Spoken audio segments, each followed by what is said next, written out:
దేవునికి మహిమ కలుగును గాక. ప్రభునందు ప్రియమైన దేవుని పిల్లలు బాగున్నారా? దేవుని మహాదయని బట్టి దేవాది దేవుడు రాత్రికాల సమంతా ఆయన రెక్కల చాటున భద్రపరిచి ఉదయకాల సమయంలో చక్కటి సమయాన్ని ప్రభు మనందరికీ అనుగ్రహించారు. రండి, పరిశుద్ధ గ్రంథముల ఒక చిన్న మాట మనం జ్ఞాపకం చేసుకుందాం. యోహాను రాసిన సువార్త 16వ అధ్యాయము 24వ వచనం. ఇదివరకు మీరేమీ నా పేరట అడుగలేదు, మీ సంతోషము పరిపూర్ణమగినట్లు అడుగుడి, మీకు ఇయ్యబడును. దేవునికి మహిమ కలుగును గాక. యేసు ప్రభు వారు తిరిగి పరలోకానికి వెళుతూ తన తండ్రి దగ్గరికి వెళ్ళడానికి ముందుగా తన శిష్యులతో జ్ఞాపకం చేస్తూ అంటున్నాడు, మీరు నా నామములో ఇంతవరకు ఏమీ అడగలేదు, ఇక్కడి నుంచి నా నామములో మీరు అడగండి. అడిగితే మీ సంతోషాన్ని పరిపూర్ణం చేయడానికి నేను ఖచ్చితంగా మీకు అనుగ్రహిస్తాను. దేవునికి మహిమ కలుగును గాక. నిజమే ప్రియమైన దేవుని పిల్లలు, యేసయ్య పరలోకానికి వెళ్ళిన తర్వాత ఆయన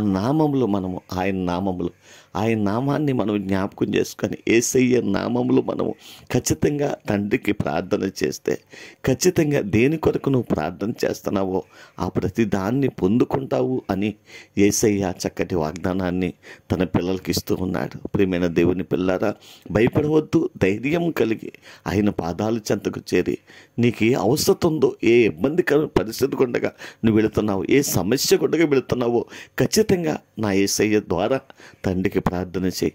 ఖచ్చితంగా యేసయ్య ద్వారా మన కొరకు ఆయన జ్ఞాపన చేస్తున్నాడు అని మన స్థలంలో పరిశుద్ధాత్మదేవుడు రాయించారు. కనుక ప్రభు ఖచ్చితంగా మన ప్రార్థన ఆలకిస్తాడు, ప్రార్థనకు జవాబిస్తాడు. అడుగుడి, మీకు ఇయ్యబడును, నా నామములో పరిపూర్ణంగా సంతోషం పొందుకున్నట్లుగా మీకు అడుగునది మీకు దొరుకుతుంది అని యేసయ్య చక్కటి వాగ్దానాన్ని ఇస్తూ ఉన్నారు. కనుక భయపడకుండా ధైర్యం కలిగి ప్రభు పాదాల చెంత అడుగుదాం. ఉన్నటువంటి శ్వాసాన్ని కాపాడుకుంటూ ఆయన సందులో ఆనందిస్తూ సంతోషిస్తూ ముందుకు సాగడానికి పరిశుద్ధాత్మ దేవుడు మనల్ని బలపరచునుగాక. ఆమెన్. కృపాసత్య సంపూర్ణమైన మా తండ్రి, కృపామేడమైన మా దేవా, నీకు వందనాలు, స్తోత్రాలు. ఈ ఉదయకాల సమయంలో నీ పాదాలు చెంతకు వచ్చి ప్రభు నీ సందులో మొరపెడుతున్న ప్రతి బిడను బట్టి నీకు వందనాలు ప్రభు. స్థానిక సంఘాన్ని, గ్రామాన్ని కూడా దీవించండి, ఆశీర్వదించండి. మా రాష్ట్రాన్ని జ్ఞాపకం చేసుకోండి ప్రభు. రాష్ట్ర ప్రజలందరినీ దీవించండి. ప్రతి గ్రామాలను, ప్రతి పట్టణాలను కూడా ఆశీర్వదించండి. బిడ్డలు చేస్తున్న వ్యవసాయములను, చేతి పనులను, వ్యాపారములను, ఉద్యోగములు కూడా దీవించి ఆశీర్వదించండి. అయ్యా, ఎవరే సమస్యలతో బాధపడుతూ కన్నీళ్లు కారుస్తున్నారు, వారి సమస్యల నుండి వారిని విడిపించండి. నెమ్మది, క్షేమమును, ఆరోగ్యమును వారికి దయచేయండి తండ్రి. ఇది నాన్ని చక్కటి పుట్టినరోజు వేడుకలు చేసుకునే బిడ్డలను కూడా దీవించండి. చదువుతున్న బిడ్డలకు మంచి జ్ఞానాన్ని ఇవ్వండి దేవా. వివాహాల కొరకు ఎదురు చూస్తున్న బిడ్డలకు వివాహాలు సిద్ధపరచండి. గర్భఫలం లేని బిడ్డల ప్రభు నీ సందులో కన్నీళ్లు కారుస్తూ ఉండగా వారి సంతోషము పరిపూర్ణమగినట్లు ప్రభు సహాయం చేసి నడిపించి బలపరచండి. మా దేశాన్ని, ప్రపంచ దేశాన్ని కూడా దీవించండి, ఆశీర్వదించండి అయ్యా. మా గ్రామాల నుండి, మా ప్రాంతాల దేశాల్లో, ఆయా రాష్ట్రాల్లో ఉన్న ప్రియ బిడ్డలందరినీ జ్ఞాపకం చేసుకోండి ప్రభువ.